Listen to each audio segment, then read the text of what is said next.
Assalamualaikum warahmatullahi wabarakatuh. Selamat pagi semuanya. Bagaimana kabarnya? Semoga kita semua selalu sehat dan ada dalam lindungan Allah Subhanahu wa taala.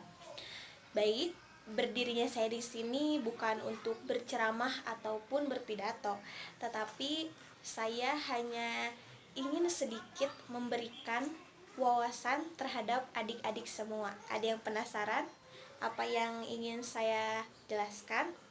Baik, di sini saya mengambil topik tentang pentingnya pendidikan karakter di era modern. Nah, sebelum itu saya akan sedikit bercerita menurut pengalaman saya. Jadi, pada tahun kemarin, pada tahun 2019, saya pernah mengajar di SMA ternama di Jakarta. Tidak usah saya sebutkan nama sekolahnya apa.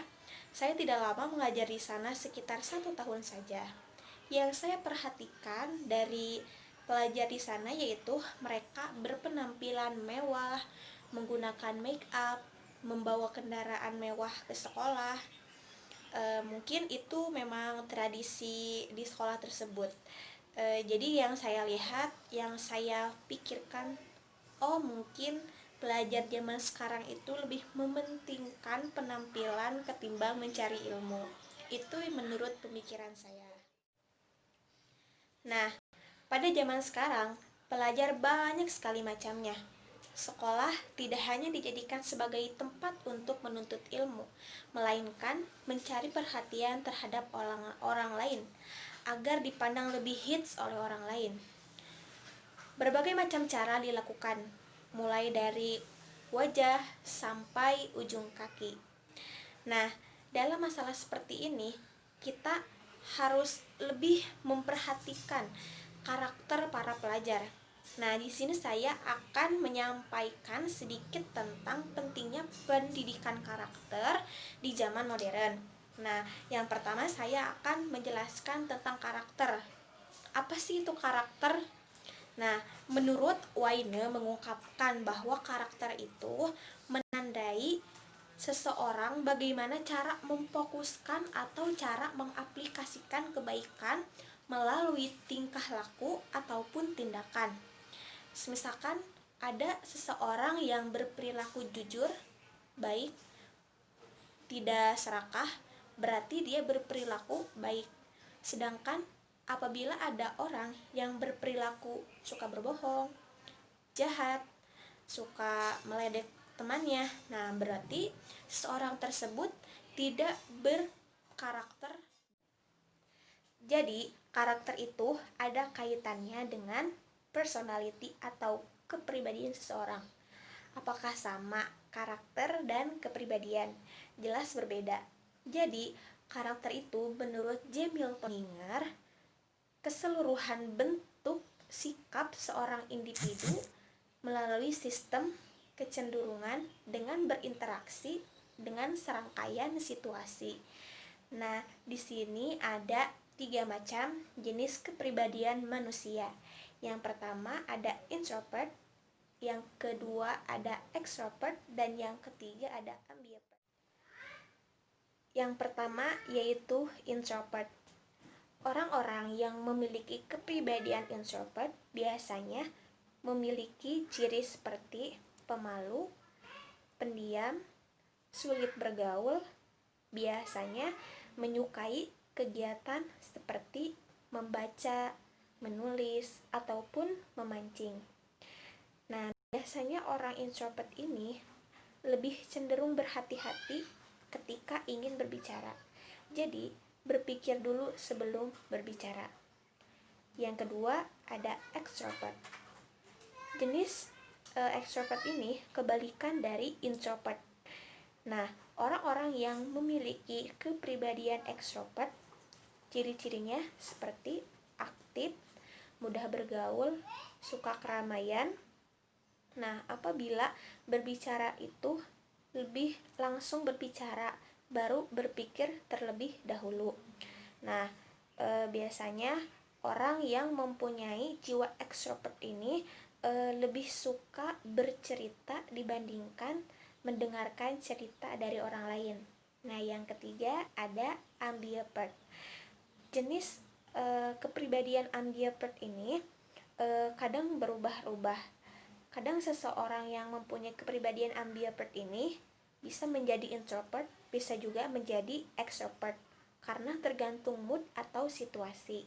Nah, jika dibandingkan dengan kedua jenis kepribadian introvert dan extrovert, jenis kepribadian ini lebih baik karena bisa menyesuaikan dengan situasi dan juga kondisi.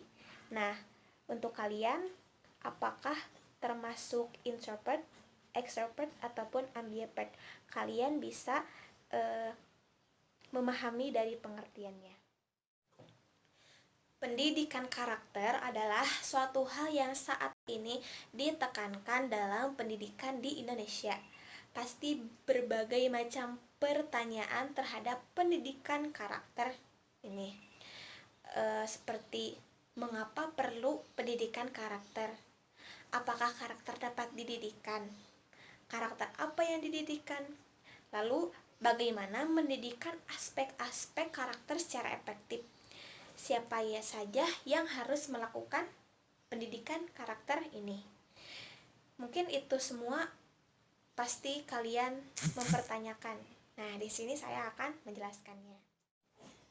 Nah, di sini mengapa perlu pendidikan karakter? Di sini pendidikan karakter sendiri mempunyai dua tujuan. Yang pertama, untuk menjadikan manusia menjadi manusia pintar dan bertanggung jawab.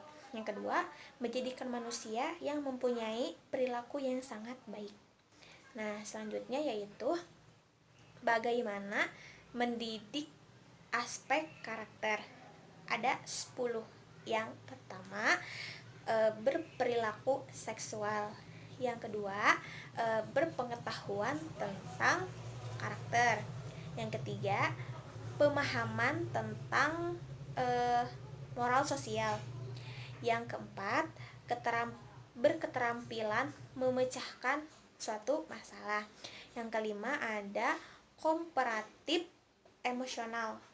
Yang keenam ada hubungan dengan orang lain. Itu harus dengan baik ya, hubungan dengan baik. Yang ketujuh ada perasaan ketertarikan dengan sekolah. Yang kedelapan ada prestasi akademis. Kesembilan ada kompetensi berkomunikasi. Dan yang ke-10 ada sikap kepada guru atau attitude towards teacher. Nah, pendidikan karakter ini sangat-sangat penting karena bertujuan untuk membentuk perilaku manusia yang lebih baik lagi dan bertanggung jawab. Nah, manfaat pendidikan karakter ini bermanfaat ketika kalian sudah terjun di dunia pekerjaan ataupun dunia politik. Seperti pada kenyataannya yang sekarang terjadi, banyak anggota dewan ataupun anggota politik lainnya yang terkena kasus korupsi. Nah, kita lihat dari masalah tersebut, jadi betapa pentingnya pendidikan karakter agar tidak menghasilkan produk-produk yang tidak berkarakter baik. Nah, jadi pendidikan karakter harus dimulai pada saat ini. Nah, demikianlah mengenai pendidikan karakter. Betapa pentingnya pendidikan karakter di negeri ini. Untuk para guru, untuk para dosen, ataupun orang tua, hendaknya senantiasa menanamkan sikap karakter yang baik pada anak sendiri, pada diri sendiri, pada keluarga, ataupun terhadap lingkungannya masing-masing. Khusus bagi para pendidik di Indonesia, baik pendidikan formal ataupun non-formal, sengaja secara langsung maupun tidak langsung berkewajiban menyelenggarakan program pelayanan yang bernuansa nilai-nilai pendidikan karakter. Karena tujuannya untuk lebih untuk menanamkan sikap karakter yang baik untuk para masyarakat di Indonesia. Mungkin poin pentingnya sudah saya sampaikan, yaitu betapa sangat penting sekali pendidikan karakter karena untuk menghasilkan anak-anak bangsa yang baik dan sejahtera. Mungkin hanya itu yang dapat saya sampaikan. Ambil sisi positif dari saya dan buang sikap negatif dari saya. Kurang lebihnya mohon maaf. Wassalamualaikum warahmatullahi wabarakatuh. Semoga bermanfaat.